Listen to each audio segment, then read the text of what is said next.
결혼 절대 하면 안 돼요. 화려한 웨딩홀이 순식간에 정적에 휩싸였습니다. 300명의 하객들이 일제히 고개를 돌려 소리가 난 곳을 바라봤어요. 웨딩드레스를 입은 신부 서연은 숨이 멎을 듯한 충격에 빠졌습니다. 갑자기 나타난 16살 소년이 자신의 결혼을 막으려 하고 있었거든요. 그런데 더욱 놀라운 건 그 아이의 눈빛이었어요. 거짓말을 하는 사람의 눈이 아니라 누군가를 구하려는 절박함으로 가득 차 있었습니다. 과연 이 낯선 소녀는 누구이며 왜 이런 위험한 경고를 하는 걸까요? 지금 사연 시작합니다. 새벽 5시 서연의 방에는 이미 따뜻한 조명이 켜져 있었습니다. 거대한 드레싱룸 한가운데 놓인 의자에 앉은 서연의 모습은 마치 한 폭의 그림 같았어요. 하얀 실크 가운을 걸친 그녀의 어깨는 긴장으로 미세하게 떨리고 있었습니다. 오늘이 정말 그날이구나. 서연이 거울 속 자신을 바라보며 작게 중얼거렸어요. 손가락으로 화장대 위에 놓인 어머니의 진주 목걸이를 조심스럽게 만져봤습니다. 차가운 진주 알갱이들이 손끝에 닿을 때마다 가슴 한편이 저려왔어요. 메이크업 아티스트가 서연의 얼굴에 파운데이션을 바르기 시작했습니다. 브러쉬가 뺨을 스치는 부드러운 감촉에도 서연의 마음은 왠지 차분해지지 않았어요. 평소 같으면 즐거워했을 이런 순간들이 오늘은 어딘가 어색하게 느껴졌습니다. 신부님, 표정이 조금 굳어 보이세요. 살짝 미소를 지어주시겠어요? 메이크업 아티스트가 부드럽게 말했어요. 서연은 억지로 입꼬리를 올렸습니다. 하지만 거울 속 자신의 눈빛은 여전히 흔들리고 있었어요. 뭔가 설명할 수 없는 불안감이 가슴 깊은 곳에서 꿈틀거리고 있었습니다. 문득 벽에 걸린 아버지의 대형 사진이 눈에 들어왔어요. 온화한 미소를 짓고 있는 아버지의 모습을 보자 목구멍이 막혀왔습니다. 서연은 의자에서 일어나 아버지 사진 앞으로 걸어갔어요. 아버지, 오늘 제가 정말 행복해지는 모습 보고 계시죠? 서연의 목소리에는 간절함이 담겨 있었어요. 민준 오빠는 정말 좋은 사람이에요. 아버지께서도 분명 좋아하셨을 거예요. 그런데 이상했습니다. 평소 아버지 사진을 볼 때면 마음이 따뜻해지곤 했는데 오늘은 왜인지 가슴이 답답하기만 했어요. 서연은 고개를 갸우뚱하며 다시 화장대로 돌아왔습니다. 1시간 후 웨딩드레스를 입은 서연이 전신 거울 앞에 섰습니다. 수십 개의 작은 진주로 장식된 드레스는 조명을 받아 은은하게 빛났어요. 허리를 감싸는 레이스 디테일과 길게 늘어진 트레인까지 모든 것이 완벽했습니다. 정말 아름다우세요. 드레스 디자이너가 감탄했어요. 이 드레스를 위해 태어나신 것 같아요. 서연은 거울 속 자신을 바라봤습니다. 분명 아름다웠어요. 하지만 그 아름다운 모습 뒤에 숨겨진 자신의 표정은 왠지 낯설어 보였습니다. 마치 다른 사람인 것 같은 느낌이었어요. 그때 노크 소리와 함께 김 부장이 들어왔습니다. 30년간 강가를 지켜온 김 부장의 눈가에는 촉촉한 눈물이 맺혀 있었어요. 아가씨, 회장님께서 오늘을 얼마나 기뻐하셨을지. 김 부장의 목소리가 떨렸습니다. 정말 아름다우십니다. 서연의 가슴이 뭉클해졌어요. 김 부장은 아버지가 돌아가신 후 그녀에게 유일한 가족 같은 존재였습니다. 그런 김 부장이 이렇게 기뻐해 주니 마음 한편이 따뜻해졌어요. 김 부장님, 제가 정말 행복해질 수 있을까요? 서연이 불안한 마음에 물어봤어요. 김 부장은 잠시 서연을 바라보더니 의미심장한 표정을 지었습니다. 아가씨, 진짜 가족은 혈연이 아니라 마음입니다. 그걸 잊지 마세요. 그 말이 왜인지 가슴에 깊이 와닿았어요. 서연은 고개를 끄덕이며 김 부장의 손을 꼭 잡았습니다. 따뜻한 손길이 전해주는 위안이 고마웠어요. 창밖으로는 이른 아침 햇살이 스며들고 있었습니다. 오늘은 서연의 인생에서 가장 중요한 날이 될 테니까요. 하지만 마음 깊은 곳에서는 여전히 알 수 없는 불안감이 꿈틀거리고 있었습니다. 서연이 화장을 마치고 웨딩드레스 마지막 피팅을 위해 별관으로 이동하는 동안 김 부장은 조용히 뒤따르며 걸었습니다.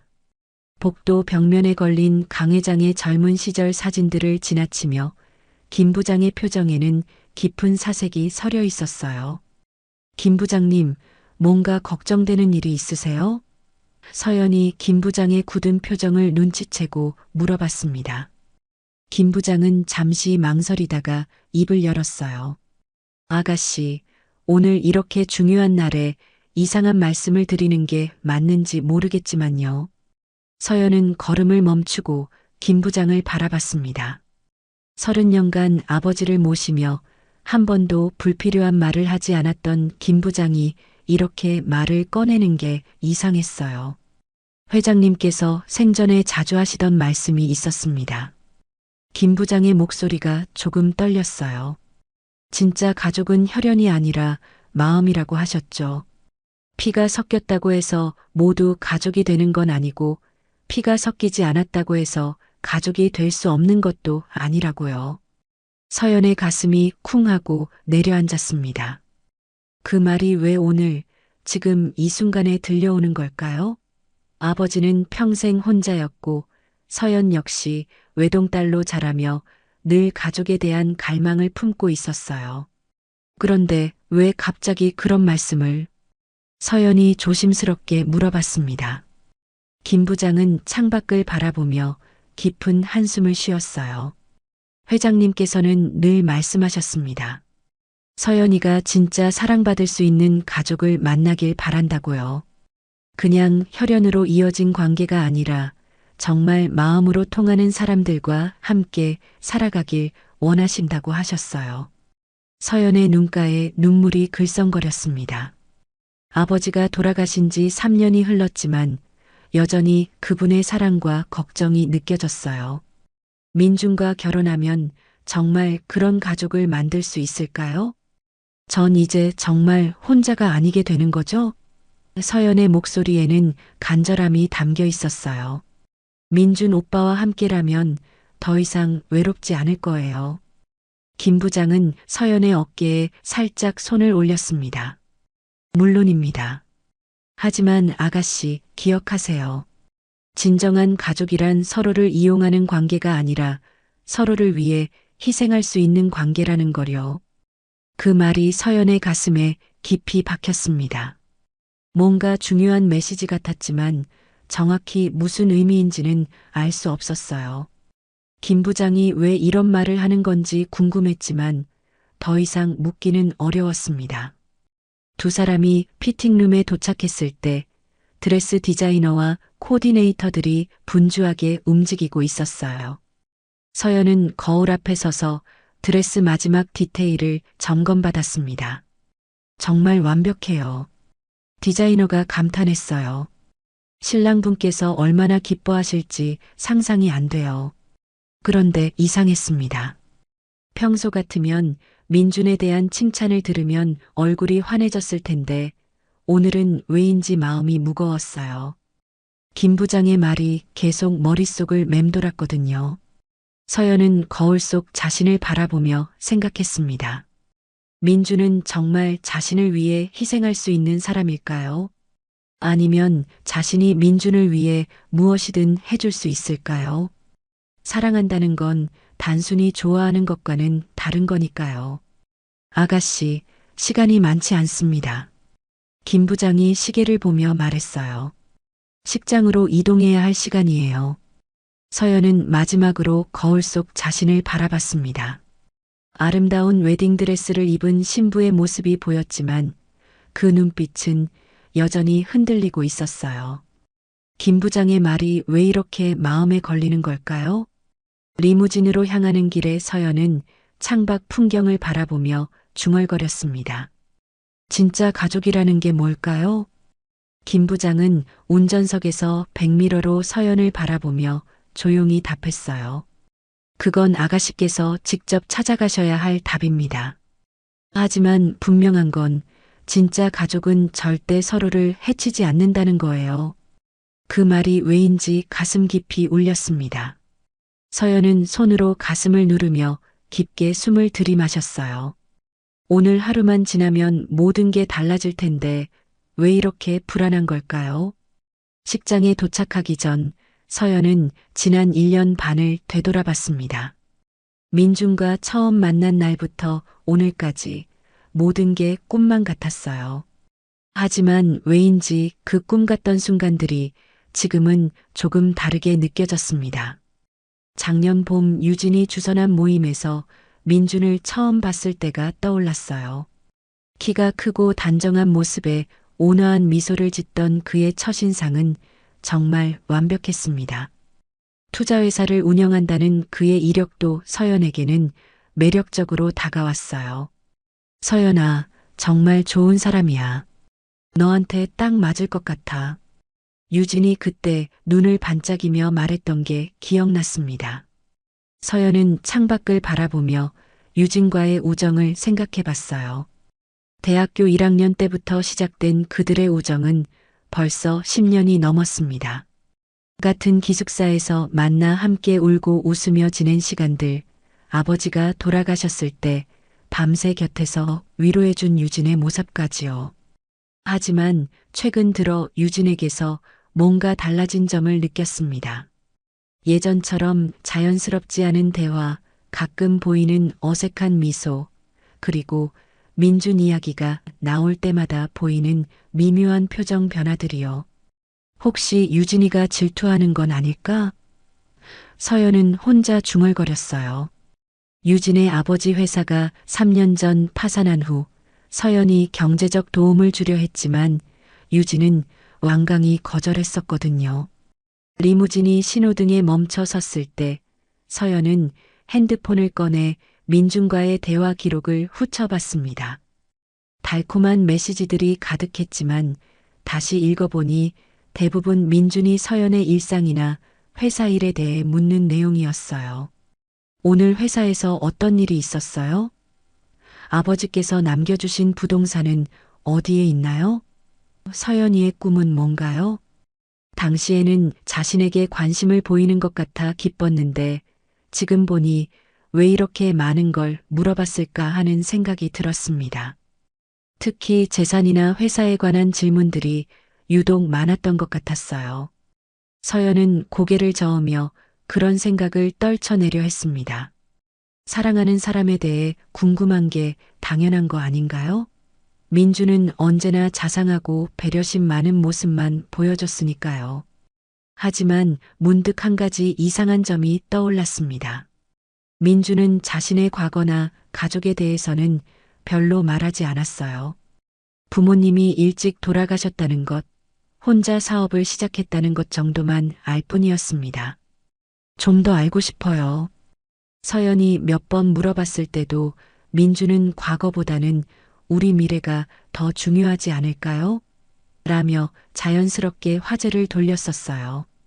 그때는 로맨틱하게 느껴졌는데 지금 생각해보니 뭔가 의도적으로 피하는 것 같기도 했습니다. 결혼을 앞둔 사이라면 서로의 모든 걸 알아야 하는 게 아닐까요? 리무진이 다시 움직이기 시작했습니다. 서연은 창밖으로 지나가는 거리 풍경을 바라보며 자신의 일상을 떠올려 봤어요. 매일 새벽 6시에 일어나 회사로 출근하고 신약 개발 프로젝트 회의를 주재하며 저녁엔 혼자 집으로 돌아가는 규칙적인 생활이었습니다. 아버지가 세운 제약회사를 운영하는 일은 결코 쉽지 않았어요. 29살에 갑작스럽게 회사를 물려받은 후 서연은 밤낮 없이 일에 매달려야 했습니다. 다행히 회사는 안정적으로 성장하고 있었고 최근에는 새로운 치료제 개발로 큰 성과를 거두고 있었어요. 하지만 성공한 사업가로서의 삶 뒤에는 깊은 외로움이 있었습니다. 넓은 집에 혼자 돌아가서 아버지 사진과 대화하는 저녁 시간들, 휴일에도 함께 보낼 가족이 없어 회사에 나가는 일들이 반복됐었거든요. 그런 서연에게 민준의 등장은 정말 단비 같았습니다. 따뜻한 관심과 세심한 배려, 그리고 결혼 후 함께 꾸려갈 가정에 대한 달콤한 약속들까지요. 드디어 진짜 가족을 만들 수 있다는 기대감에 가슴이 설렜었어요. 곧 도착합니다, 아가씨. 김 부장이 백미러를 통해 말했어요. 서연은 고개를 끄덕이며 핸드폰을 가방에 넣었습니다.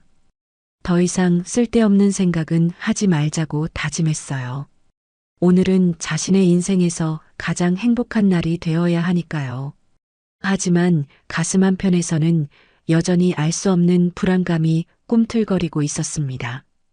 김 부장의 말처럼 진짜 가족이란 게 정말 뭘까요? 그리고 민준과 자신은 그런 관계가 될 수 있을까요?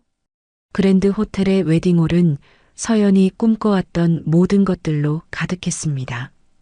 천장에서 내려오는 크리스털 샹들리에가 부드러운 빛을 내뿜고 있었고, 하얀 장미와 리시안 셔츠로 장식된 버진로드가 재단까지 이어져 있었어요. 300명의 하객들이 자리에 앉아 신부의 입장을 기다리고 있었습니다. 신부 대기실에서 서연은 마지막 점검을 받고 있었어요.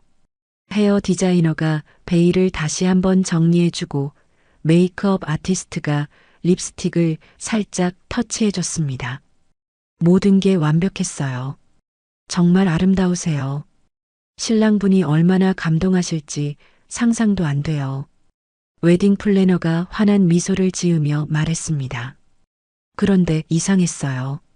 이 웨딩 플래너는 서연이 처음 보는 사람이었습니다.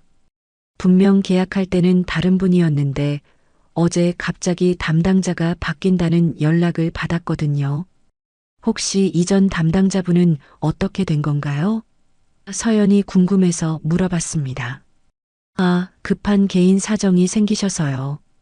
대신 제가 완벽하게 준비해드렸으니 걱정 마세요. 새로운 웨딩 플래너가 어색하게 웃으며 답했어요. 서연은 뭔가 석연치 않은 기분이 들었지만 오늘 같은 날에 그런 생각을 하고 싶지 않았습니다. 그때 유진이 들어왔어요. 서연아, 정말 예쁘다. 유진이 다가오며 말했지만 그녀의 목소리에는 평소의 밝음이 없었습니다. 오늘 정말 행복한 날이구나. 서연은 유진의 표정을 자세히 살펴봤어요. 미소를 짓고 있었지만 눈빛이 어딘가 어두워 보였습니다. 그리고 손이 미세하게 떨리고 있는 것 같았어요. 유진아, 괜찮아? 좀 안 좋아 보이는데. 서연이 걱정스럽게 물어봤습니다. 아니야, 그냥 너무 감동스러워서 그래. 내 가장 친한 친구가 결혼하는 걸 보니까 정말. 유진의 목소리가 살짝 떨렸어요. 그때 유진이 작은 서류 봉투를 꺼냈습니다. 참, 마지막으로 확인해야 할 서류가 있어. 민준 오빠가 부탁하더라고. 서연이 봉투를 받아보니 생명보험 관련 서류였어요. 수익자 변경 신청서와 함께 몇 가지 금융 관련 문서들이 들어 있었습니다. 이게 뭐야? 왜 갑자기 이런 걸? 서연이 의아해하며 물어봤어요. 결혼하면 서로 보험 수익자로 바꿔야 하잖아. 민준 오빠가 미리 준비해놨대. 정말 세심하지? 유진이 말했지만 그녀의 표정에는 어색함이 스며 있었어요.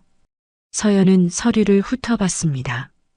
복잡한 법률 용어들이 가득했지만 대충 보니 자신의 모든 재산과 보험금을 민준에게 넘기는 내용 같았어요. 결혼하면 당연한 일이긴 하지만 왜 이렇게 급하게 하는 건지 이해가 안 됐습니다. 나중에 해도 되는 거 아니야? 굳이 지금? 서연이 서류를 내려놓으며 말했어요. 유진의 얼굴이 잠깐 굳어졌습니다. 아니야, 오늘 해야 한대. 법적으로 결혼식 당일에 해야 효력이 있다고 하더라고. 그런 법이 있나 싶었지만 서연은 더 이상 따지지 않았어요. 오늘은 행복한 날이니까요. 하지만 뭔가 찜찜한 기분이 드는 건 어쩔 수 없었습니다. 그때 갑자기 웨딩홀 밖에서 소란스러운 소리가 들려왔어요. 경비원들이 누군가와 실랑이를 벌이는 목소리였습니다. 안 돼요. 들어가면 안 된다고요. 제발 좀 보내주세요. 정말 급한 일이에요. 어린 남자아이의 목소리였습니다. 서연은 고개를 갸우뚱했어요. 누가 이런 중요한 날에 소란을 피우는 걸까요? 소리는 점점 가까워졌습니다. 신부 대기실 문 앞까지 와서는 더욱 격렬해졌어요. 놓아주세요. 정말 중요한 얘기가 있어요. 아이의 목소리가 절규에 가까웠습니다. 서연은 불안해졌어요. 뭔가 심상치 않은 일이 벌어지고 있는 것 같았거든요. 유진도 당황한 기색을 숨기지 못했습니다. 뭘 하는 거야? 빨리 저 아이 좀 내보내라고 해. 유진이 웨딩 플래너에게 짜증스럽게 말했어요. 바로 그때 신부 대기실 문이 거칠게 열렸습니다. 숨이 가쁜 16살 정도 되어 보이는 남자아이가 뛰어들어왔어요. 낡은 운동화에 구겨진 티셔츠를 입고 있었지만 그의 눈빛만큼은 무엇보다 또렷했습니다. 이 결혼 절대 하면 안 돼요. 아이가 숨을 헐떡이며 외쳤습니다. 순간 대기실 안이 정적에 휩싸였어요. 서연은 너무 놀라서 말이 나오지 않았습니다. 유진은 얼굴이 새하얗게 질렸고 웨딩 플래너와 스태프들은 당황해서 어쩔 줄 몰라 했어요. 이 아이가 누구야? 어떻게 여기까지 들어온 거지? 유진이 떨리는 목소리로 물어봤습니다. 하지만 서연의 눈은 그 아이에게 고정되어 있었어요. 그 아이의 눈빛에서 뭔가 절박하고 진실된 것을 느꼈거든요. 장난이나 관심 끌기가 아니라 정말로 중요한 무언가를 알고 있다는 확신이 서렸습니다. 왜 안 된다는 거죠? 서연이 떨리는 목소리로 물어봤어요. 아이는 서연을 똑바로 바라보며 말했습니다. 그 남자 진짜 정체를 아세요? 당신을 죽이려고 해요. 그 말을 듣는 순간 서연의 심장이 멈춘 것 같았어요. 죽이려고 한다니 무슨 말인지 도저히 이해할 수 없었습니다. 무슨 소리예요? 말도 안 되는. 유진이 다급하게 끼어들었어요. 하지만 아이는 계속해서 서연만을 바라보며 말했습니다. 어젯밤에 들었어요. 그 남자가 다른 여자와 통화하는 걸요. 결혼하고 6개월 만에 사고사로 만들겠다고 했어요. 서연의 온몸에 소름이 돋았습니다. 6개월이라는 구체적인 기간, 사고사라는 무서운 단어들이 귓가에서 맴돌았어요. 설마 이런 일이 현실에서 일어날 수 있는 건가요? 이 아이 미쳤나? 당장 내보내요. 유진이 소리쳤지만 그녀의 목소리에는 공포가 섞여 있었습니다. 그때 김 부장이 뛰어들어왔어요. 소란을 듣고 급히 온 것 같았습니다. 무슨 일입니까? 김 부장이 상황을 파악하려 했어요. 아이는 김 부장을 보더니 더욱 간절한 목소리로 말했습니다. 아저씨, 이분이 위험해요. 정말로 믿어주세요. 서연은 아이의 얼굴을 자세히 봤습니다. 거짓말을 하는 사람의 눈이 아니었어요. 오히려 누군가를 구하려는 절실함으로 가득 차 있었습니다. 하지만 이런 말을 어떻게 믿을 수 있을까요? 그럼 증거가 있어요? 서연이 떨리는 목소리로 물어봤어요. 아이는 잠시 망설이더니 말했습니다. 녹음은 못했지만 들은 걸 그대로 말해드릴게요. 그 여자가 차 씨라고 불렀어요. 그리고 프로젝트 서연이라는 말도 했고요. 차 씨라는 말에 서연의 시선이 유진에게로 향했습니다. 유진의 성이 바로 차 씨였거든요. 그리고 프로젝트 서연이라는 말은 더욱 충격적이었어요. 유진의 얼굴이 점점 창백해졌습니다. 그런 말도 안 되는. 바로 그 순간 웨딩홀에서 결혼 행진곡이 울려 퍼지기 시작했어요. 서연의 입장 시간이 된 것입니다. 하지만 서연은 움직일 수가 없었어요. 아이의 말이 계속 머릿속을 맴돌았거든요. 정말 이 결혼을 해도 되는 걸까요? 결혼 행진곡이 웅장하게 울려 퍼지는 가운데 서연의 머릿속은 완전히 혼란 상태였습니다. 300명의 하객들이 기다리고 있고 민준이 재단에서 자신을 기다리고 있는데 갑자기 나타난 낯선 아이의 말을 어떻게 믿어야 할까요? 아가씨, 시간이 없습니다. 입장하셔야 해요. 웨딩 플래너가 조급하게 말했어요. 서연은 거울 앞에 서서 자신의 모습을 바라봤습니다. 완벽한 웨딩드레스를 입은 신부의 모습이었지만 그 얼굴은 창백하기 그지없었어요. 손이 떨려서 부케를 제대로 잡을 수조차 없었습니다. 잠깐만요. 조금만 시간을 주세요. 서연이 간신히 말을 꺼냈어요. 김 부장이 웨딩 플래너와 다른 스태프들을 밖으로 내보냈습니다. 이제 대기실에는 서연과 김 부장, 그리고 유진과 그 아이만 남았어요. 정말 확실해요? 정말 그런 대화를 들었다고요? 서연이 아이에게 물어봤습니다. 아이는 고개를 끄덕이며 더욱 구체적으로 말했어요. 어젯밤 11시쯤이었어요. 저는 근처 공원에서 잠을 자고 있었는데 그 남자가 전화를 받더라고요. 목소리가 커서 다 들렸어요. 서연의 가슴이 쿵쾅거렸습니다. 11시라는 구체적인 시간까지 말하는 걸 보니 거짓말 같지 않았어요. 하지만 민준이 그런 사람일 리가 없다고 생각하고 싶었습니다.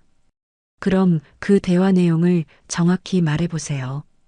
김 부장이 진지한 표정으로 물어봤어요. 아이는 잠시 기억을 더듬더니 말을 이어갔습니다. 여자가 먼저 전화했어요. 차 씨라고 부르더라고요. 그래서 내일 결혼식 후에 어떻게 할 거냐고 물어봤어요. 서연의 시선이 유진에게로 향했습니다.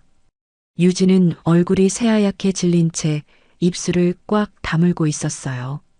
그랬더니 그 남자가 말하더라고요. 프로젝트 서연은 6개월 계획이라고 천천히 독을 먹여서 자연스럽게 사고사로 만들겠다고 했어요. 아이의 목소리가 떨렸습니다. 독이라는 단어를 듣는 순간 서연의 온몸에 소름이 돋았어요. 이런 끔찍한 일이 정말 가능한 걸까요? 아직도 믿기지 않았습니다. 그리고 여자가 물어봤어요. 혹시 들킬 위험은 없느냐고. 그랬더니 그 남자가 웃으면서 말하더라고요. 10년간 친구 행세한 차유진이 완벽하게 도와주고 있으니까 걱정 없다고. 그 말을 들은 순간 서연의 다리에 힘이 빠졌습니다. 10년간 친구 행세, 차유진이라는 이름까지 정확히 맞아떨어졌거든요. 설마 유진이 정말로? 유진아. 서연이 떨리는 목소리로 불렀어요. 유진은 여전히 아무 말을 하지 않았습니다. 하지만 그녀의 두 손이 주먹을 꽉 쥔 채 떨리고 있는 게 보였어요. 그 모습만으로도 뭔가 숨기고 있다는 걸 알 수 있었습니다. 설마 이런 일이. 김 부장이 중얼거렸어요. 하지만 아가씨, 지금 밖에서는 300명의 하객들이 기다리고 있습니다. 이런 상황에서 어떻게 하시겠습니까?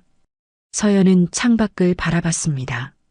아름다운 가을 햇살이 스며들고 있었지만 마음은 추위에 떨고 있었어요. 정말 이 결혼을 포기해야 하는 걸까요? 1년 반 동안 사랑했다고 믿었던 민준을 10년간 가장 친한 친구였던 유진을 의심해야 하는 걸까요? 하지만 증거가 없지 않아요? 그냥 이 아이 말만으로는. 서연이 마지막 희망을 붙잡고 싶어서 말했어요. 그때 아이가 주머니에서 뭔가를 꺼냈습니다. 작은 종이 쪽지였어요. 이건 뭐예요? 김 부장이 받아서 펼쳐봤습니다. 어젯밤에 그 남자가 떨어뜨린 거예요. 바람에 날아가는 걸 주워봤어요. 아이가 설명했어요. 김 부장이 종이를 읽더니 얼굴이 굳어졌습니다. 아가씨, 이걸 보세요. 서연이 받아서 본 종이에는 손글씨로 메모가 적혀 있었어요. 결혼식 체크리스트라고 제목이 적혀 있었고 그 아래에는 서류 준비 완료, 보험 수익자 변경, 신혼여행 계획 등이 적혀 있었습니다. 그리고 가장 아래에는 6개월 후 실행이라는 무서운 글귀가 있었어요. 이건 민준 오빠 필체가 맞아요. 서연의 목소리가 떨렸습니다. 유진이 갑자기 소리쳤어요. 그게 뭘 증명하는데? 그냥 결혼 준비 메모일 수도 있잖아. 하지만 유진의 목소리에는 절망감이 섞여 있었습니다. 마치 모든 게 틀어진 걸 깨달은 것 같았어요. 서연은 다시 한번 그 종이를 자세히 봤습니다. 6개월 후 실행이라는 문구 옆에는 작은 글씨로 독성 물질 구입이라고 적혀 있었어요. 이제 더 이상 우연의 일치라고 생각할 수 없었습니다. 정말 민준 오빠가 저를? 서연의 목소리가 간신히 나왔어요. 그때 밖에서 누군가 문을 두드렸습니다. 신부님, 정말 늦으시면 안 됩니다. 하객들이 다 기다리고 계세요. 서연은 결정을 내려야 했습니다. 이대로 나가서 결혼식을 진행할 것인가, 아니면 모든 걸 중단할 것인가. 하지만 만약 이 아이의 말이 거짓이라면, 1년 반 동안의 사랑이 모두 거짓이었다면, 김 부장님, 어떻게 해야 할까요? 서연이 간절한 눈빛으로 물어봤어요. 김 부장은 잠시 생각하더니 조심스럽게 말했습니다. 아가씨의 안전이 가장 중요합니다. 하지만 이런 큰 결정을 성급하게 내리기도 어렵고요. 서연은 유진을 바라봤습니다. 10년간 가장 친한 친구였던 유진이 정말 자신을 배신한 걸까요?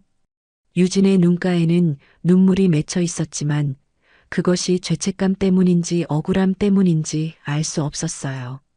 유진아, 정말 아무것도 모르는 거야? 서연이 마지막으로 물어봤습니다.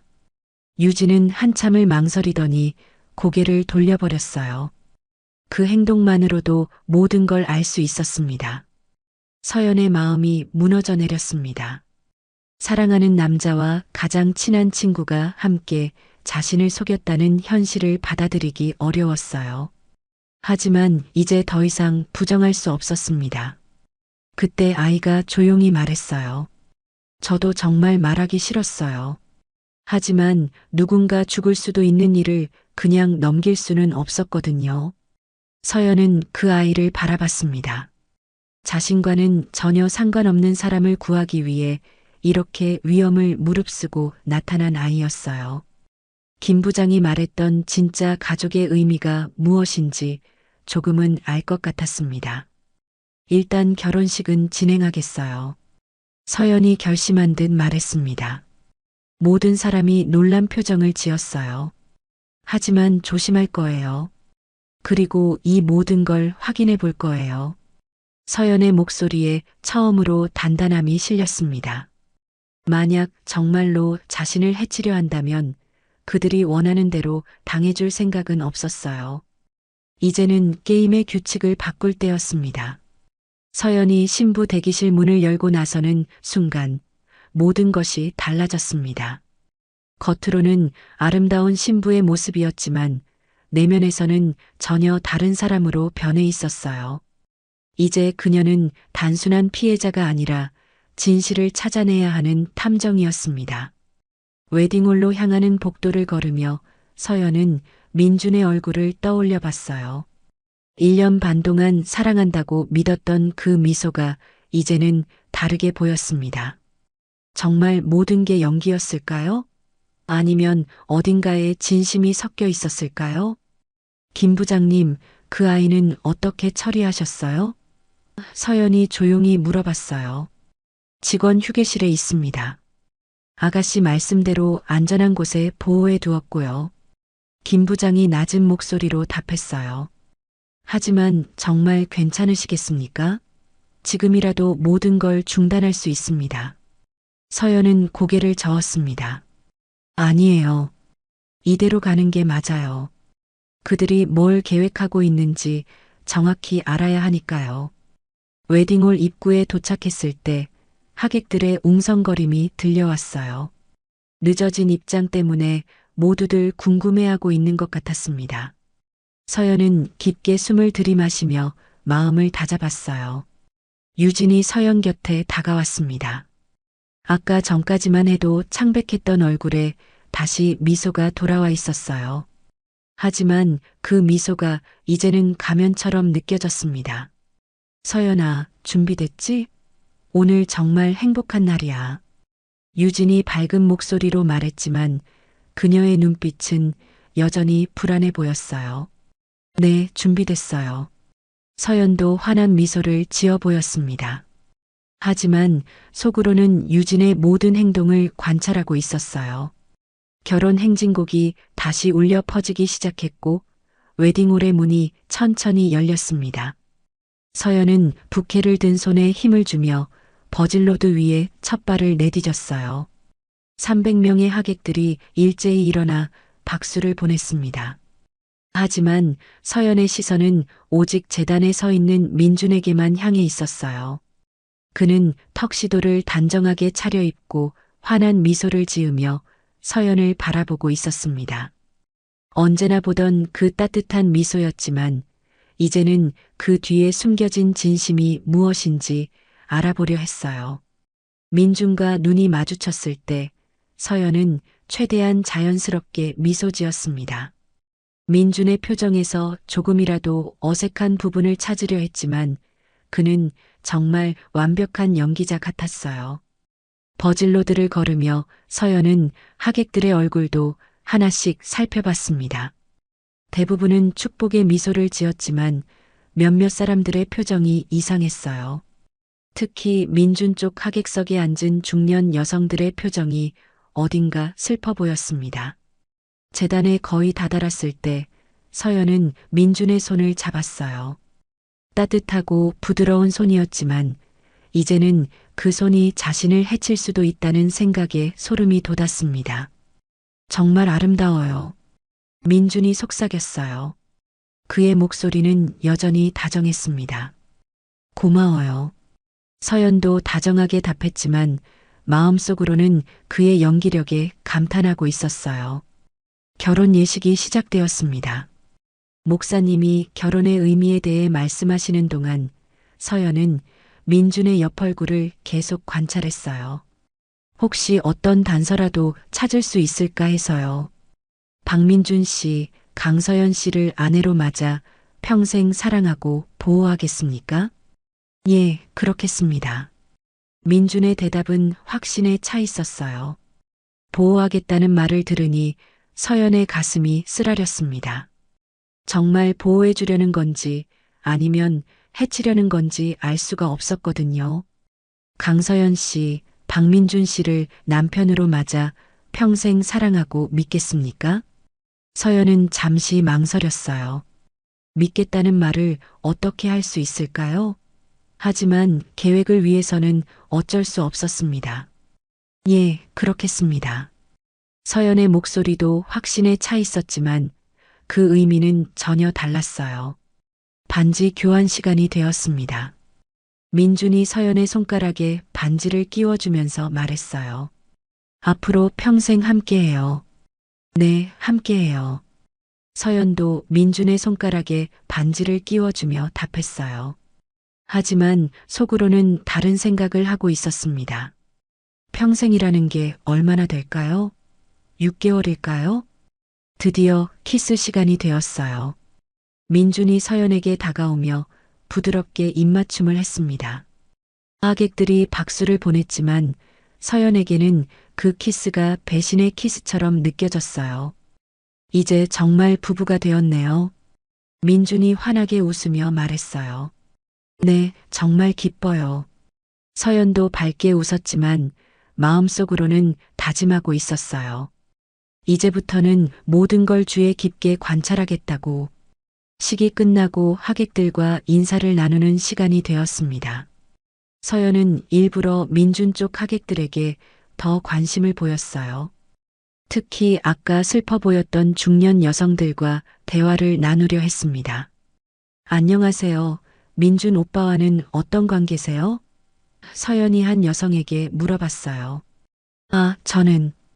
여성이 말을 하려다가 갑자기 입을 다물었어요.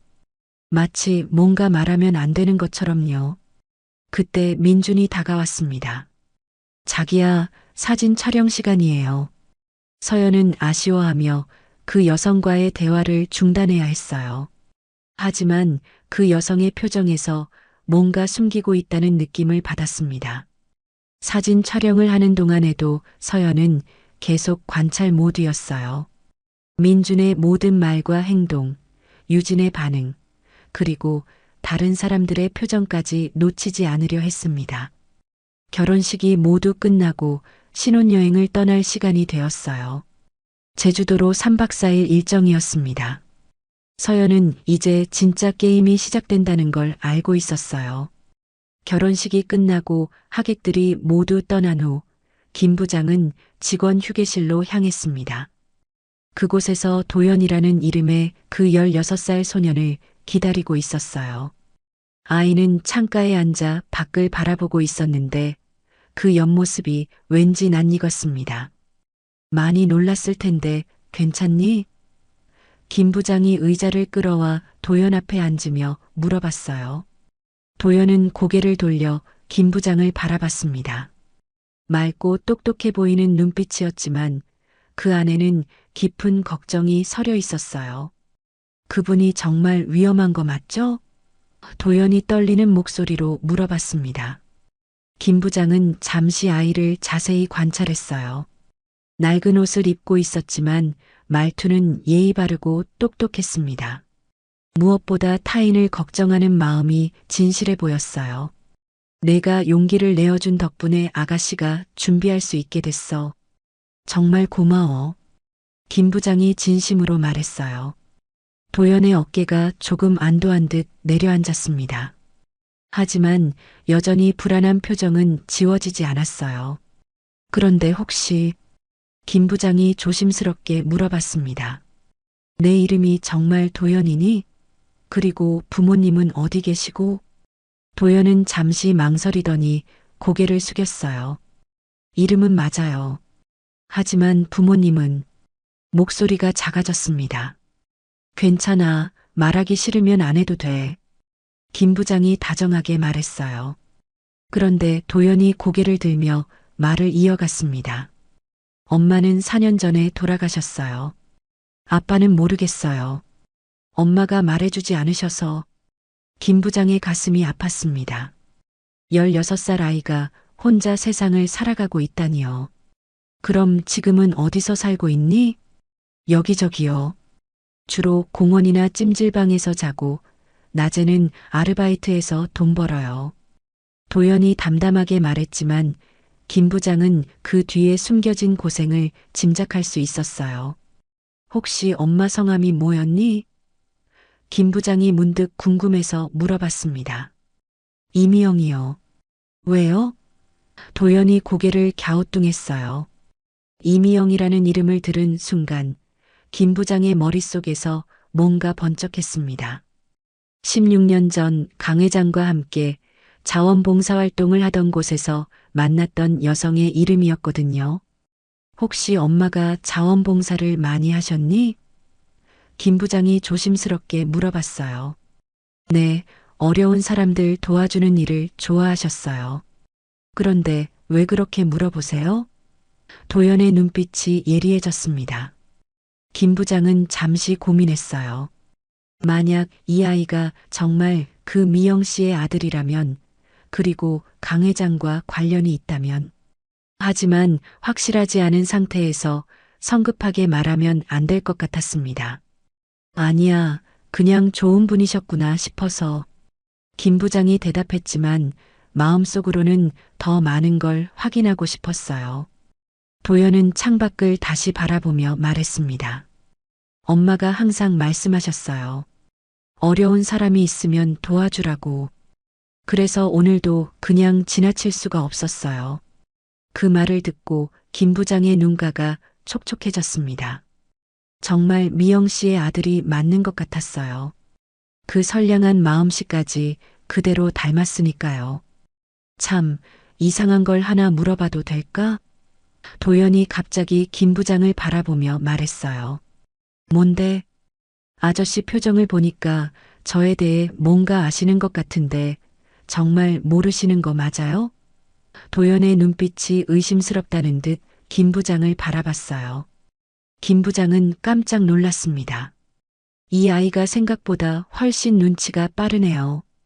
지금 당장은 확실하지 않아서 말할 수 없어. 하지만 조금 더 확인해 본 후에 꼭 얘기해 줄게. 김 부장이 정직하게 답했어요. 도연은 고개를 끄덕였습니다. 알겠어요. 그런데 정말 그분 도와드릴 수 있을까요? 저는 할 수 있는 게 별로 없는데.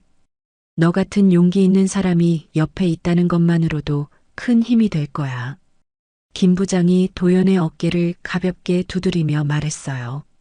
그때 김 부장의 핸드폰이 울렸습니다. 서연에게서 온 문자였어요. 제주도 도착했어요. 앞으로 사흘간 연락 어려울 수도 있지만 걱정 마세요. 그 아이 잘 부탁드려요. 김 부장은 문자를 읽고 한숨을 쉬었습니다. 서연이 얼마나 위험한 상황에 처해 있는지 걱정됐거든요. 그분이 지금 어디 가신 거예요? 도연이 김 부장의 표정을 보며 물어봤어요. 제주도로 신혼여행을 떠났어. 앞으로 사흘간 정말 조심해야 할 시간이야. 김 부장의 목소리에 걱정이 가득했어요. 도연의 얼굴도 심각해졌습니다. 혹시 제가 도울 수 있는 일은 없을까요?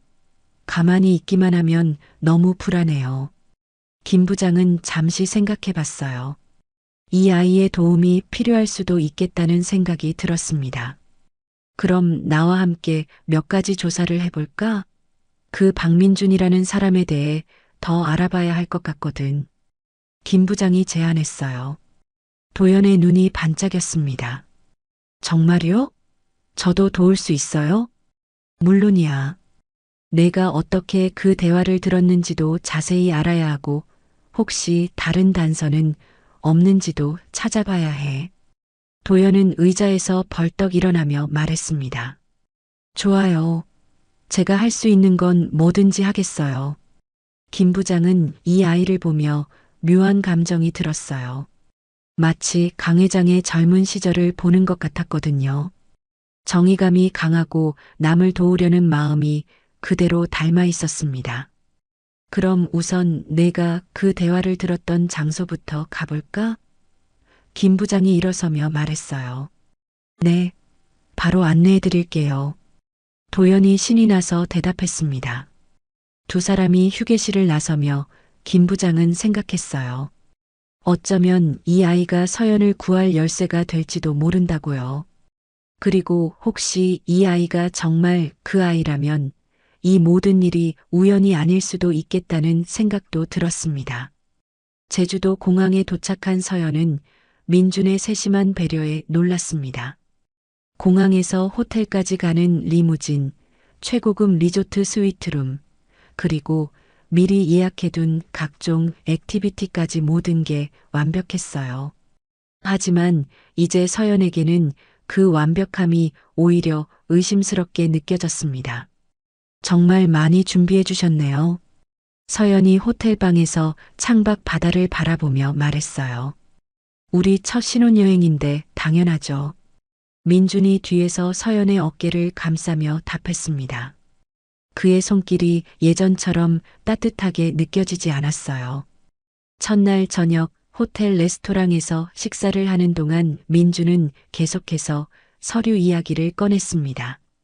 자기야, 결혼했으니까 몇 가지 정리해야 할 서류들이 있어요. 민준이 자연스럽게 화제를 꺼냈어요. 서연은 와인을 한 모금 마시며 대답했습니다. 어떤 서류요? 생명보험 수익자 변경이랑 혹시 모를 사고에 대비한 재산관리 위임장 같은 거요. 법적으로 부부가 되었으니까 서로를 보호해야죠. 민준의 설명은 논리적이었지만 서연에게는 섬뜩하게 들렸어요. 굳이 지금 해야 하나요? 신혼여행인데. 서연이 일부러 귀찮아하는 척했어요. 민준의 표정이 잠깐 굳어졌지만 곧 미소를 되찾았습니다. 맞아요. 좀 로맨틱하지 않네요. 내일 생각해봐요. 하지만 서연은 민준의 그 잠깐의 표정 변화를 놓치지 않았어요. 분명 뭔가 급한 이유가 있는 것 같았습니다. 다음 날 아침 민주는 위험한 액티비티들을 제안했어요. 오늘 패러글라이딩 어때요? 그리고 절벽 근처에서 하는 암벽 등반도 예약해뒀는데 민준의 목소리는 신이 나 있었지만 서연에게는 다른 의도가 있는 것처럼 들렸어요. 저 고소공포증이 있는 거 아시잖아요. 서연이 거절했어요. 아, 맞다. 그럼 바다에서 수상스키는 어때요? 아니면 깊은 바다로 나가는 스쿠버 다이빙? 민주는 포기하지 않고 계속 위험한 활동들을 제안했습니다. 서연은 점점 확신하게 됐어요. 민준이 의도적으로 사고가 날 만한 상황을 만들려 하고 있다는 거요. 피곤해요. 그냥 호텔에서 쉴게요. 서연이 단호하게 거절했습니다. 민준의 눈빛이 순간 차갑게 변했지만 금세 다시 다정한 미소를 지었어요. 그럼 오후에 드라이브나 할까요? 제주도 해안도로가 정말 아름답거든요. 오후에 렌터카를 타고 해안도로를 달리는 동안 서연은 계속 긴장하고 있었습니다.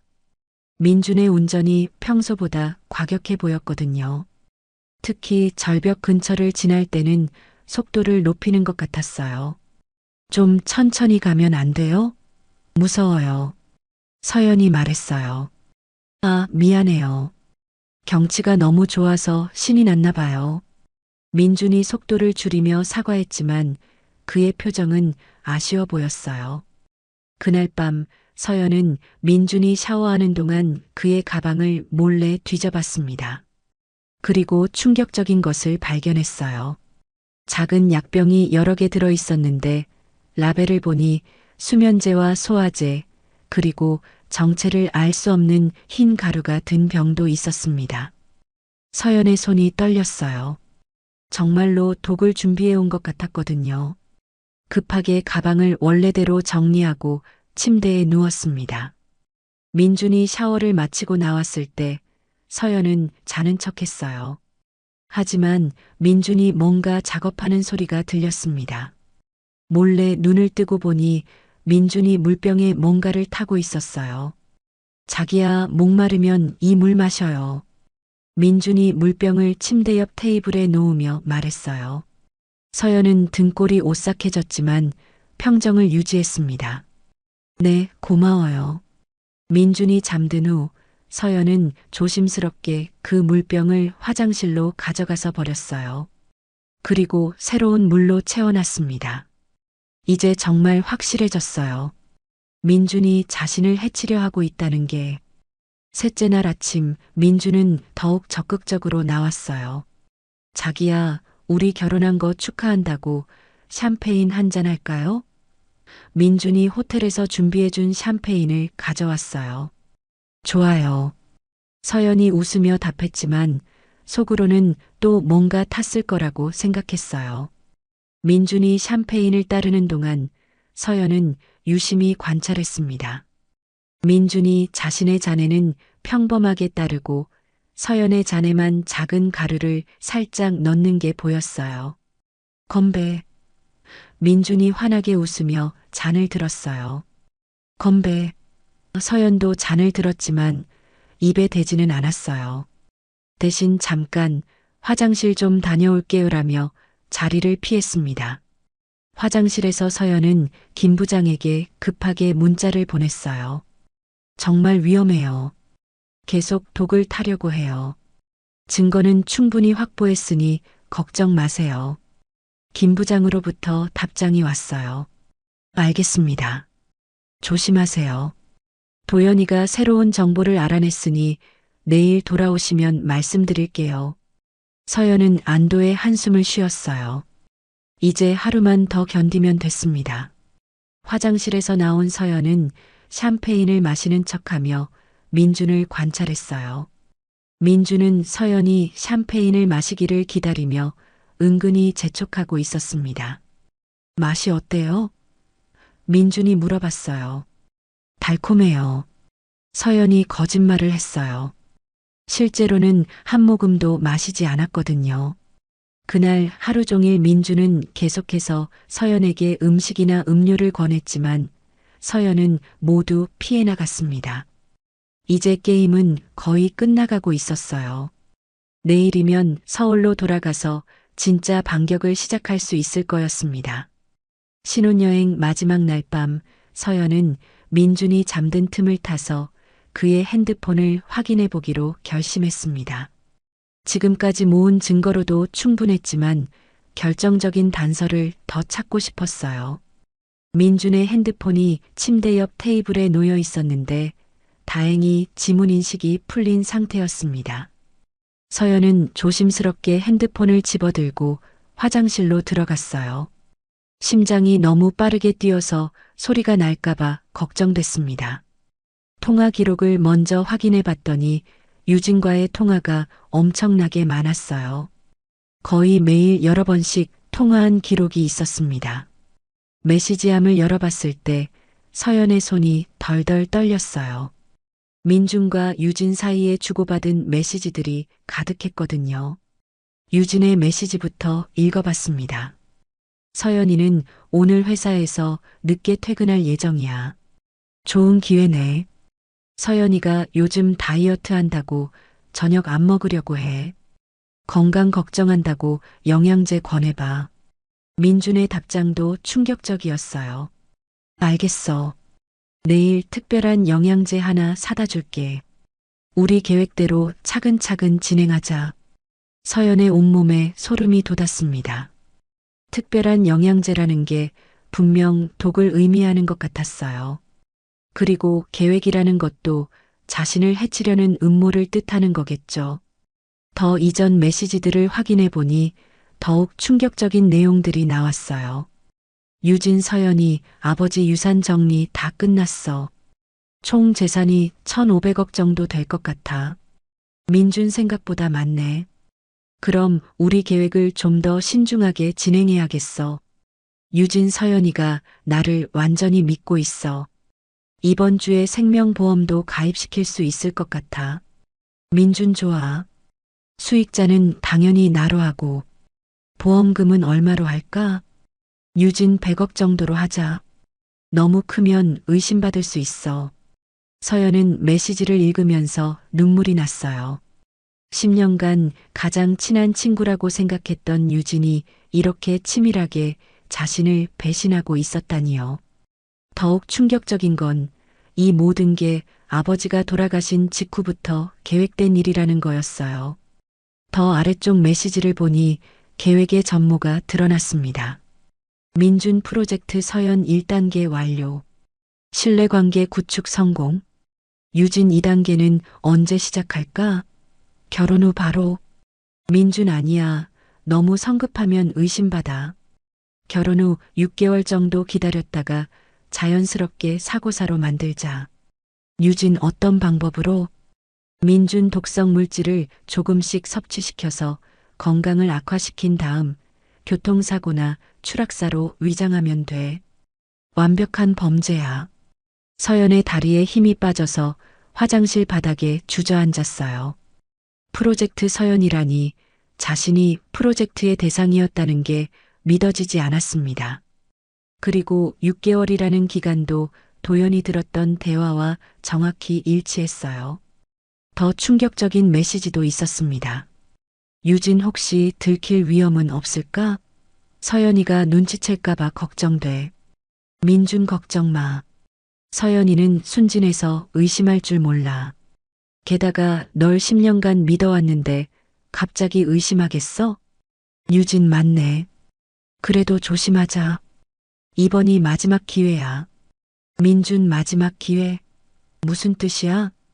유진 사실 예전에도 비슷한 일을 한 적이 있어. 하지만 실패했거든. 이번엔 절대 실패할 수 없어. 서연의 혈액이 차갑게 식었습니다. 유진이 예전에도 이런 일을 했다는 거예요? 그럼 민준도 처음이 아닐 수도 있겠네요. 민준 그럼 너도 이런 일에 경험이 있다는 거네? 유진 어느 정도는. 하지만 그때는 상대방이 눈치채서 실패했어. 그래서 이번엔 더 조심스럽게 접근한 거야.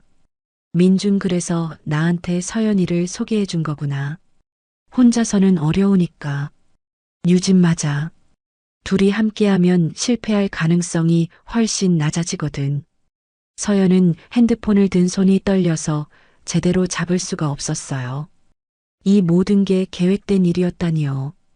자신과 민준의 만남부터가 조작된 거였던 거예요. 그때 침실에서 민준이 뒤척이는 소리가 들렸습니다. 서연은 급하게 메시지 창을 닫고 핸드폰을 원래 자리에 놓았어요. 하지만 방금 본 내용들이 머릿속에서 맴돌아서 도저히 잠들 수 없었습니다. 이제 모든 게 명확해졌어요. 민준과 유진의 관계, 자신에게 접근한 진짜 이유, 그리고 앞으로 벌어질 일들까지요. 서연은 분노와 배신감에 온몸이 떨렸지만 동시에 묘한 해방감도 느꼈습니다. 이제 더 이상 그들에게 속지 않아도 되니까요. 이제 내 차례야. 서연이 어둠 속에서 중얼거렸어요. 지금까지는 그들이 게임의 주도권을 잡고 있었지만 이제는 달랐습니다. 서연이 모든 진실을 알게 됐으니까요. 더 이상 순진한 피해자가 아니라 복수를 계획하는 사냥꾼이 된 거예요. 서연은 마음속으로 계획을 세우기 시작했습니다. 그들이 자신을 이용했듯이 이제는 자신이 그들을 이용할 차례였어요. 하지만 단순한 복수가 아니라 완벽한 정의가 실현되도록 해야 했습니다. 내일 서울로 돌아가면 김 부장과 도연에게 이 모든 걸 알려주고 진짜 반격을 시작할 거였어요. 민준과 유진이 상상도 못할 방법으로 말이에요. 잠들기 전 서연은 마지막으로 다짐했습니다. 절대 당해주지 않을 거야. 이제는 내가 게임의 룰을 정하겠어. 서울로 돌아온 후 일주일이 지나면서 민준과 유진의 행동이 점점 노골적으로 변했습니다. 서연은 이제 모든 진실을 알고 있었지만 그들 앞에서는 여전히 순진한 신부 행세를 계속했어요. 하지만 그들이 계획을 가속화하고 있다는 걸 느낄 수 있었습니다. 월요일 아침 민준이 아침 식사를 준비해 주겠다며 주방에서 분주하게 움직였어요. 서연은 화장실에서 나오면서 민준이 자신의 커피잔에 뭔가 하얀 가루를 넣는 모습을 목격했습니다. 민준은 서연이 보고 있는 줄 모르고 숟가락으로 열심히 저었어요. 자기야, 아침 준비됐어요. 민준이 환한 미소를 지으며 말했어요. 고마워요. 정말 맛있어 보이네요. 서연이 자연스럽게 답하며 식탁에 앉았습니다. 민준이 서연 앞에 커피잔을 놓으며 말했어요. 요즘 피곤해 보여서 비타민을 좀 탔어요. 몸에 좋을 거예요. 서연의 등골이 오싹했지만 태연하게 답했어요. 정말 세심하네요. 마셔볼게요. 하지만 서연은 커피를 입에 대지 않았습니다. 대신 잠깐 전화 좀 받을게요라며 자리를 피해서 커피를 화분에 버렸어요. 돌아와서는 다 마셨어요. 정말 맛있었어요라고 거짓말했습니다. 민준의 눈빛이 잠깐 실망스러워 보였지만 곧 미소를 되찾았어요. 그럼 다행이네요. 앞으로 매일 챙겨드릴게요. 수요일에는 유진이 찾아왔습니다. 10년간 친구였던 그녀가 이제는 완전히 다른 사람처럼 보였어요. 서연아, 신혼 기분 어때? 유진이 소파에 앉으며 물어봤어요. 정말 좋아. 민준 오빠가 너무 잘해줘서 행복해. 서연이 연기하며 답했습니다. 다행이다. 그런데 요즘 좀 피곤해 보이는데 괜찮아? 유진의 목소리에는 가짜 걱정이 섞여 있었어요. 응, 좀 그래. 신혼생활 적응하느라 그런 것 같아.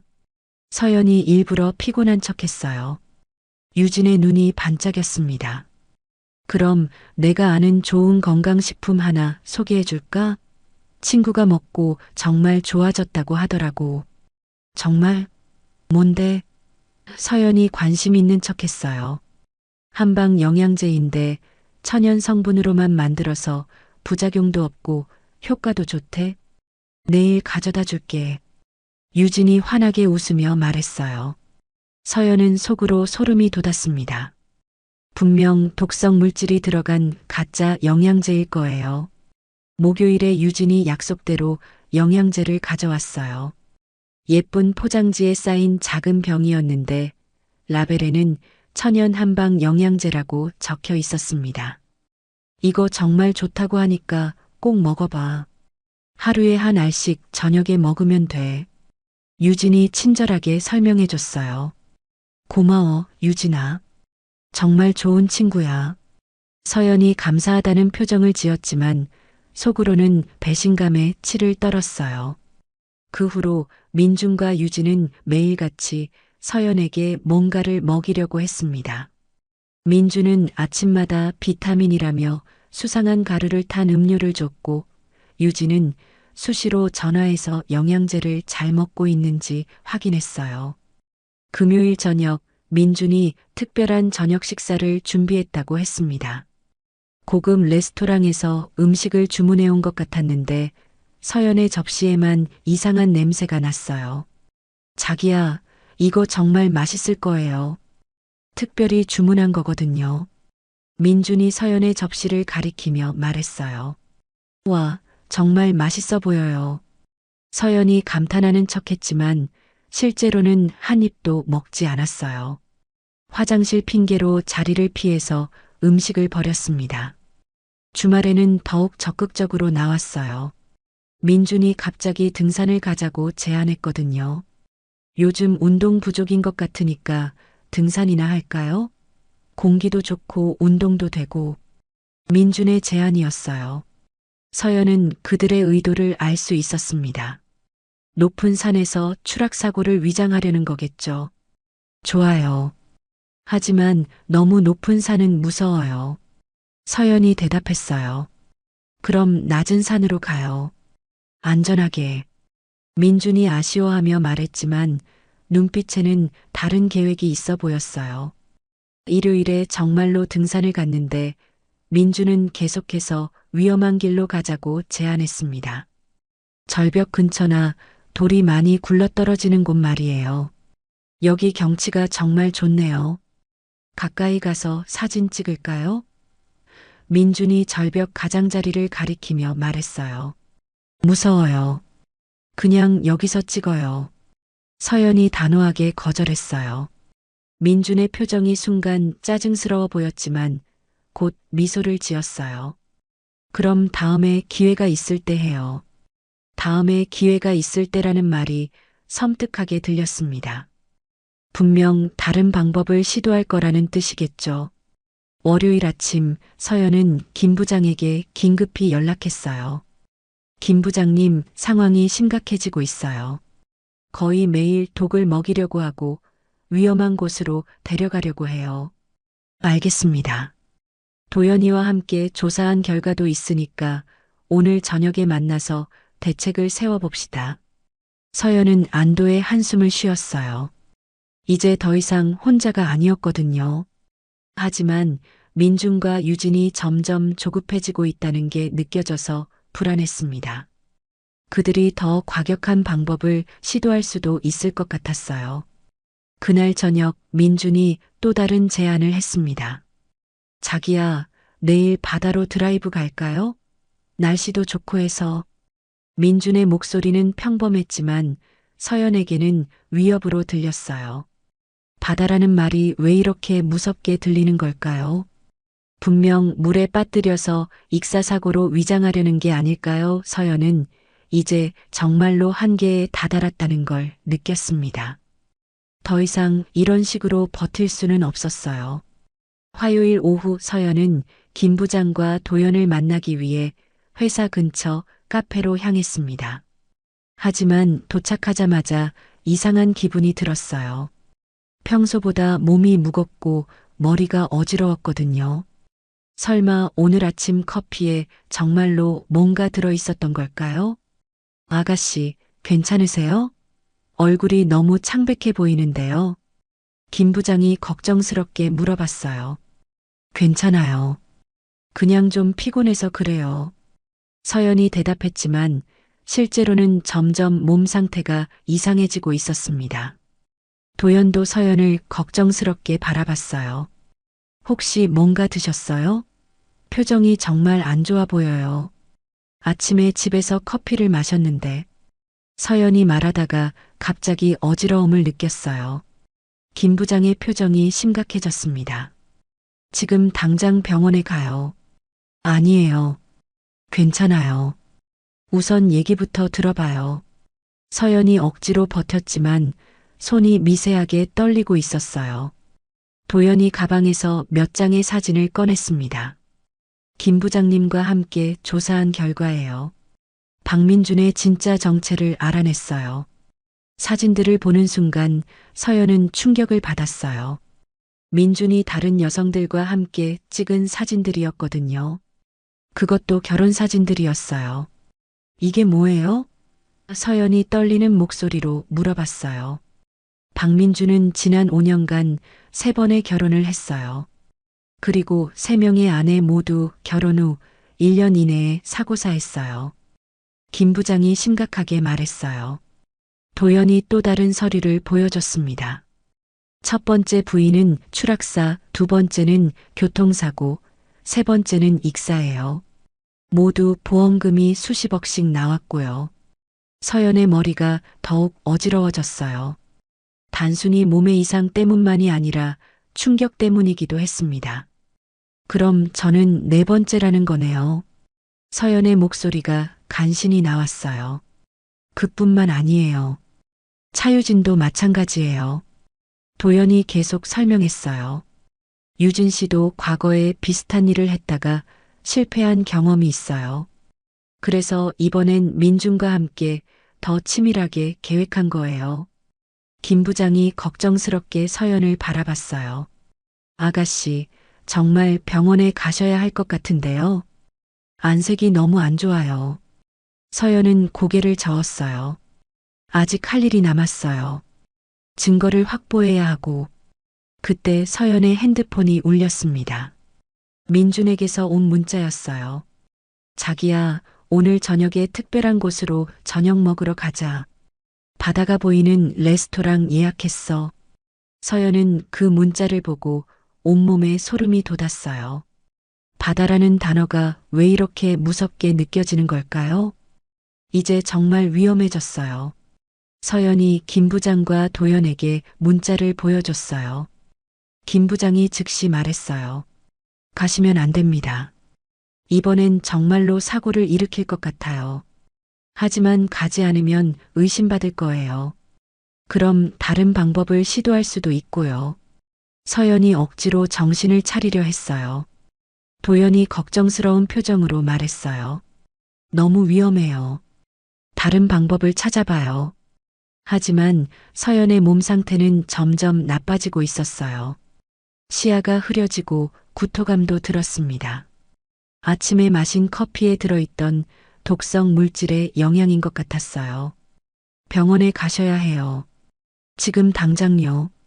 김 부장이 다급하게 말했어요. 서연이 일어서려다가 휘청거렸어요. 다리에 힘이 없어서 제대로 서 있을 수가 없었습니다. 어머 아가씨. 도연이 급하게 서연을 부축했어요. 그때 서연의 핸드폰이 또 울렸어요. 이번엔 유진에게서였습니다. 서연아, 오늘 몸이 안 좋다고 들었는데 괜찮아? 내가 병원에 데려다 줄까? 서연은 그 문자를 보고 섬뜩함을 느꼈어요. 유진이 어떻게 자신의 몸 상태를 알고 있는 걸까요? 분명 민준과 미리 계획한 일일 거예요. 저들이 계획을 앞당기고 있어요. 서연이 간신히 말했어요. 제가 의심하고 있다는 걸 눈치챈 것 같아요. 김 부장과 도연의 표정이 더욱 심각해졌어요. 상황이 예상보다 빠르게 악화되고 있었거든요. 일단 병원부터 가요. 치료받으시고 나서 대책을 세워봅시다. 김 부장이 서연을 부축하며 말했어요. 하지만 서연은 고개를 저었어요. 안 돼요. 병원에 가면 민준과 유진이 의심할 거예요. 그럼 더 급진적인 방법을 시도할 수도 있어요. 그때 또 다른 문자가 왔어요. 이번엔 민준이었습니다. 자기야, 유진이가 그러는데 몸이 안 좋다고? 내가 지금 바로 갈게. 좋은 병원 알고 있으니까 같이 가자. 서연의 얼굴이 창백해졌어요. 민준이 직접 오고 있다는 거였어요. 그럼 이제 정말로 위험한 상황이 될 것 같았습니다. 어떻게 해야 할까요? 도연이 불안하게 물어봤어요.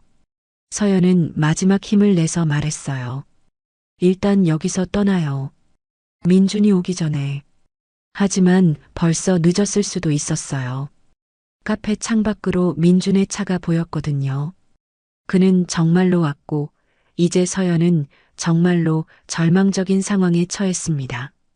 독성 물질 때문에 몸은 말을 듣지 않고 민준과 유진은 계획을 가속화하고 있고 도망갈 곳도 마땅치 않았어요. 정말로 모든 것을 잃은 순간 같았습니다. 아가씨, 괜찮으세요? 김 부장이 서연의 축 늘어진 몸을 지탱하며 걱정스럽게 물어봤어요. 서연은 간신히 대답했어요. 이제 정말 끝인 것 같아요.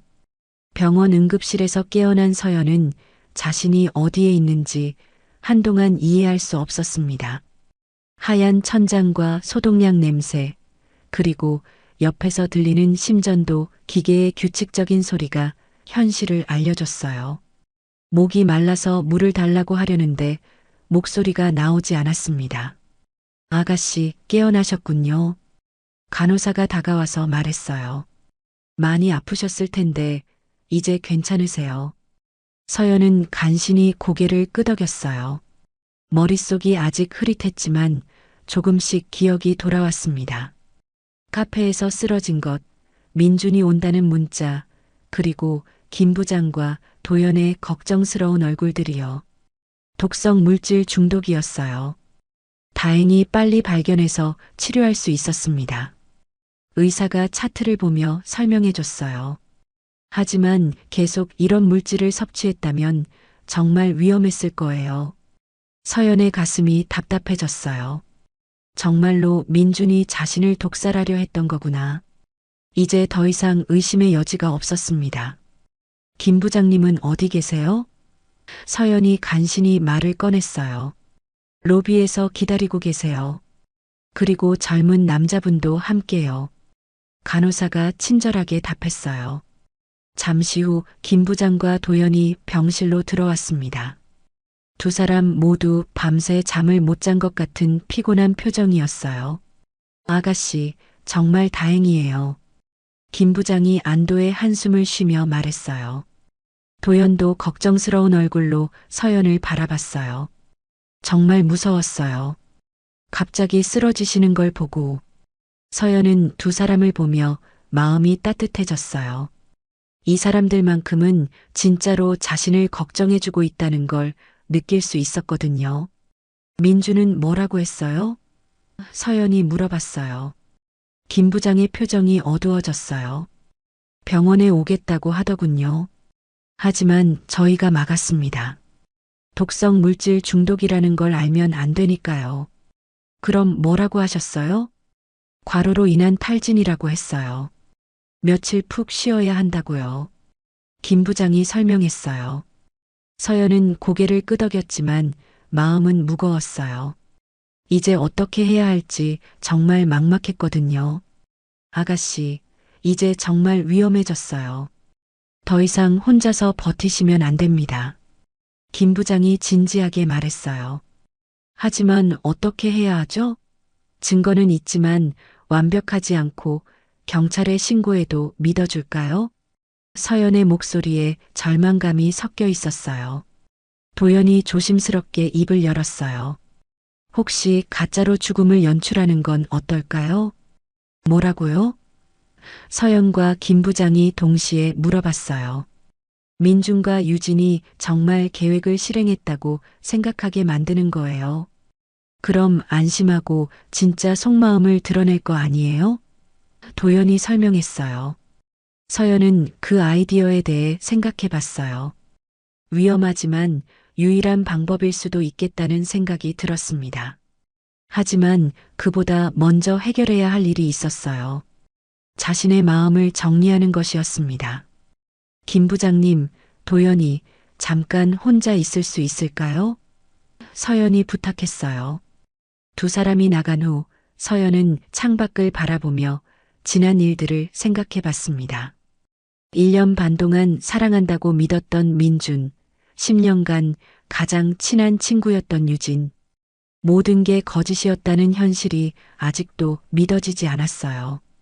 아버지가 돌아가신 후 느꼈던 그 깊은 외로움이 다시 밀려왔습니다. 결국 자신은 또다시 혼자가 된 거예요. 믿었던 사람들에게 배신당하고 사랑한다고 생각했던 감정들도 모두 착각이었던 거죠. 아버지, 제가 너무 순진했나요? 서연이 혼자 중얼거렸어요. 눈물이 뺨을 타고 흘러내렸습니다. 분노보다는 슬픔이 더 컸어요. 자신을 이용하려 했던 그들에 대한 배신감보다는 진짜 사랑과 우정을 알지 못했던 자신의 외로움이 더 아팠거든요. 그런데 문득 김 부장의 말이 떠올랐어요. 진짜 가족은 혈연이 아니라 마음이라는 말 말이에요. 그리고 도연이 자신을 구하기 위해 위험을 무릅쓰고 나타났던 순간도 생각났습니다. 서연은 깨달았어요. 자신에게는 민준이나 유진 같은 가짜 관계 대신 김 부장과 도연 같은 진짜 가족이 있다는 걸요. 혈연으로 이어지지 않았지만 진심으로 자신을 걱정해주는 사람들이 있었던 거예요. 그래, 이제 알겠어. 서연이 눈물을 닦으며 중얼거렸어요. 진짜 가족이란 서로를 이용하는 관계가 아니라 서로를 위해 희생할 수 있는 관계라고 김 부장이 말했었죠. 민준과 유진은 자신을 이용했지만 김 부장과 도연은 자신을 위해 위험을 감수했어요. 서연은 또 다른 깨달음도 얻었어요. 자신이 지금까지 너무 수동적으로 살아왔다는 것이었습니다. 아버지가 돌아가신 후에도 누군가가 자신을 보호해주기만 기다렸던 거죠. 하지만 이제는 달랐어요. 자신이 스스로를 보호해야 하고 더 나아가 자신을 진심으로 걱정해주는 사람들도 보호해야 한다는 걸 깨달았습니다. 이제 내가 강해져야 해. 서연이 다짐했어요. 민준과 유진에게 당하기만 할 순진한 여자가 아니라 정의를 실현할 수 있는 강한 여자가 되어야 했어요. 그들이 저질렀던 모든 범죄들을 밝혀내고 다른 피해자들을 위해서도 싸워야 했습니다. 창밖으로 해가 지고 있었어요. 어둠이 내리고 있었지만 서연의 마음에는 새로운 희망이 피어오르고 있었습니다. 절망의 밑바닥에서 진짜 중요한 것이 무엇인지 깨달았거든요. 김 부장과 도연이 다시 들어왔을 때 서연의 눈빛이 달라져 있었어요. 결정했어요. 서연이 단호하게 말했어요. 도연이 아이디어대로 해봐요. 가짜 죽음을 연출해서 그들의 진짜 모습을 드러내는 거예요. 김 부장이 놀란 표정을 지었어요. 정말 위험할 수 있는데 괜찮으시겠어요? 네. 이제 더 이상 두렵지 않아요. 서연의 목소리에는 새로운 힘이 실려 있었어요. 진짜 가족이 옆에 있으니까요. 병원에서 퇴원한 서연은 김 부장과 도연과 함께 비밀 회의를 위해 외곽의 조용한 펜션으로 향했습니다. 이제는 더 이상 수동적으로 당하고만 있을 서연이 아니었어요. 냉철하고 치밀한 계획가로 변신한 그녀의 눈빛에는 강한 의지가 서려 있었습니다. 우선 우리가 가진 증거들을 정리해 봅시다. 서연이 펜션 거실에 앉아 차분하게 말했어요. 김 부장이 가져온 서류들을 테이블에 펼쳤습니다. 민준의 과거 결혼 기록들, 이전 부인들의 사망 기사들, 그리고 보험금 수령 내역까지 모든 것이 정리되어 있었어요. 박민주는 지난 5년간 3번의 결혼 사기를 저질렀어요. 패턴이 거의 동일합니다. 김 부장이 설명하기 시작했어요. 도연이 자신이 조사한 내용을 추가했어요. 차유진도 과거에 한 번 비슷한 시도를 했다가 실패했어요. 그래서 이번엔 민준과 손을 잡은 것 같아요. 서연은 그 서류들을 보며 차가운 분노를 느꼈어요. 하지만 감정에 휘둘리지 않고 냉정하게 생각했습니다. 이 증거들만으로는 부족해요. 더 결정적인 증거가 필요합니다. 서연이 단호하게 말했어요. 그래서 가짜 죽음 작전이 필요한 거예요. 도연이 열정적으로 말했어요. 그들이 안심하고 진짜 모습을 드러내게 만드는 거죠. 서연은 고개를 끄덕이며 구체적인 계획을 세우기 시작했어요. 좋아요. 하지만 완벽해야 해요. 한 번의 기회밖에 없으니까요. 첫 번째로 정해야 할 것은 죽음을 연출할 방법이었어요. 서연은 여러 가지 시나리오를 검토했습니다. 교통사고는 어떨까요? 민준이 원래 계획했던 방법 중 하나잖아요. 김 부장이 제안했어요. 아니에요. 너무 복잡하고 위험해요. 더 간단하면서도 확실한 방법이 필요해요. 서연이 고개를 저었어요. 도연이 갑자기 아이디어를 냈어요. 약물을 이용해서 의식불명 상태로 위장하는 건 어떨까요? 그럼 그들이 안심하고 진심을 드러낼 거예요. 서연의 눈이 반짝였어요. 그거 좋은 생각이에요. 최근에 몸이 안 좋았다는 핑계도 있고 민준이 계속 의심스러운 약물을 먹이려 했으니까 설득력도 있어요. 구체적인 계획이 세워지기 시작했어요. 서연이 약물로 인해 의식을 잃은 것처럼 연출하고 병원에서 회복 가능성이 희박하다는 진단을 받는 상황을 만드는 거였어요. 하지만 어떻게 의사들을 설득하죠? 김 부장이 걱정스럽게 물어봤어요. 제가 아는 의사 선생님이 있어요. 서연이 자신 있게 답했어요. 대학교 동창인데 이 상황을 설명하면 도와주실 거예요. 이어서 더 중요한 문제를 논의했어요. 민준과 유진의 반응을 어떻게 기록할 것인가였습니다. 몰래 녹음과 녹화를 해야 해요. 법정에서 증거로 사용할 수 있도록요. 서연이 말했어요. 도연이 스마트폰을 꺼내며 말했어요. 제가 그 부분은 담당할게요. 요즘 기술이 좋아서 작은 카메라로도 선명하게 찍을 수 있어요. 계획의 세부 사항들이 하나씩 정해져 갔습니다.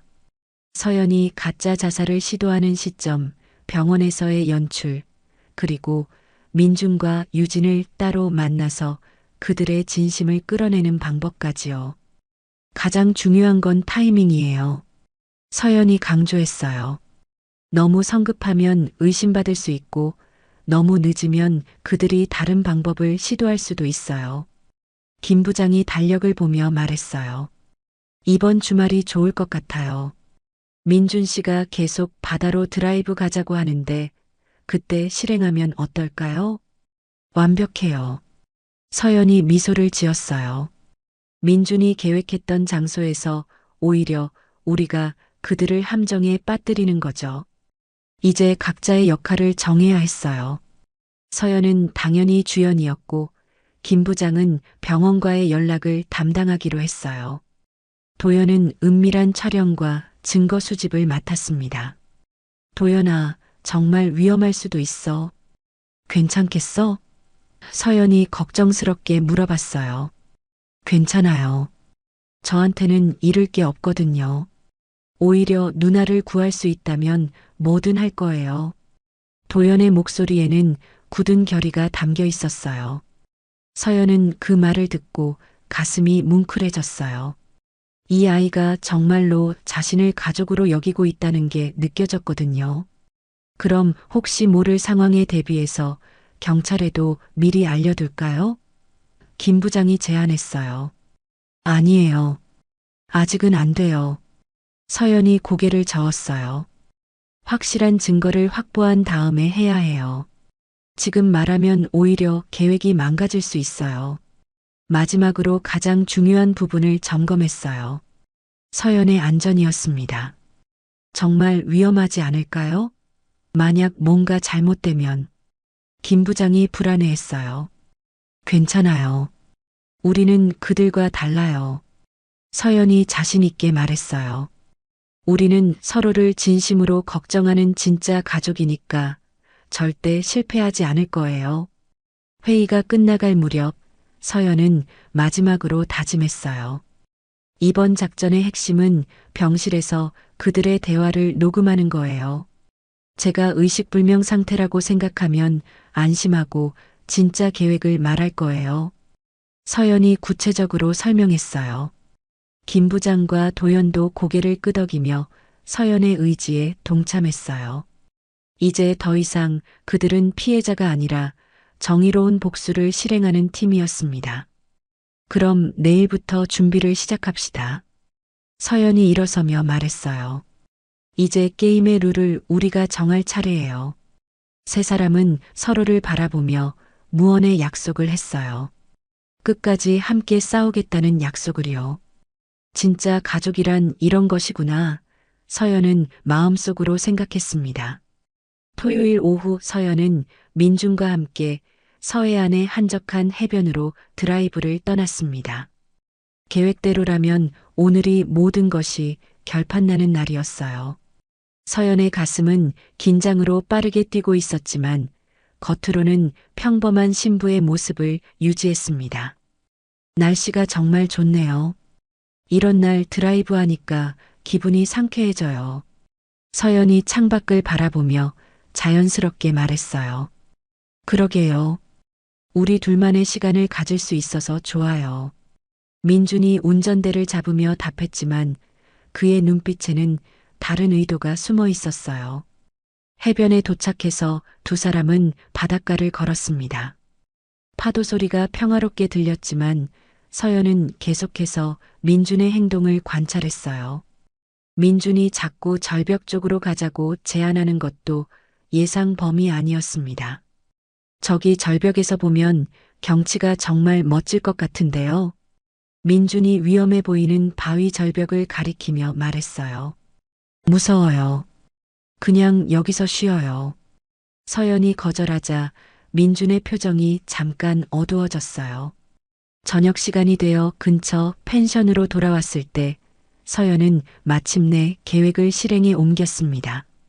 민준이 샤워하는 동안 미리 준비해온 연기용 약물을 복용했어요. 의사 친구가 준 안전한 약물로 의식을 잃은 것처럼 보이게 하는 효과가 있었습니다. 자기야, 갑자기 머리가 너무 아파요.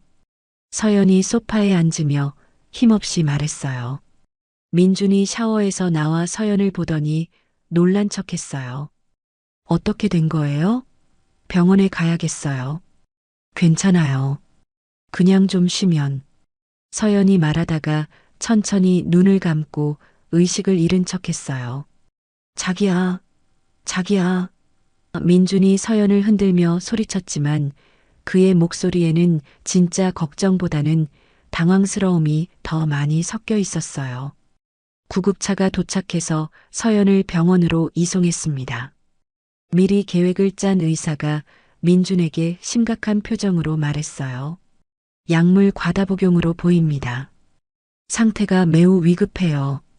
민준의 얼굴에 잠깐 안도의 기색이 스쳤지만 곧 걱정하는 척 연기했어요.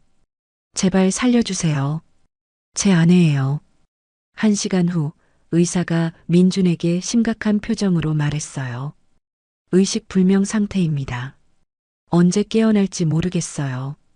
민준은 겉으로는 절망하는 척했지만 도연이 몰래 설치한 카메라가 그의 진짜 표정을 포착하고 있었어요. 복도에서 혼자 있을 때 민준이 지은 만족스러운 미소까지도요. 민준은 즉시 유진에게 전화했습니다. 거의 다 됐어.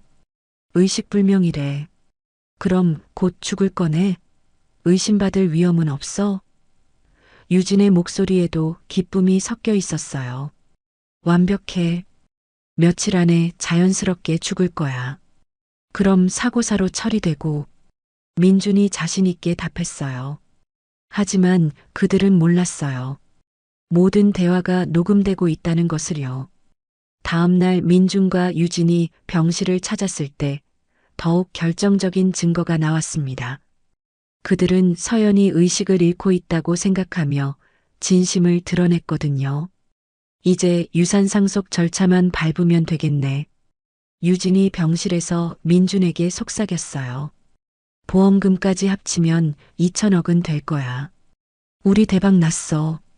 민준이 침대에 누운 서연을 보며 만족스럽게 말했어요. 정말 끝까지 순진하더라. 우리가 이렇게 계획한 줄도 모르고. 유진이 비웃으며 말했어요.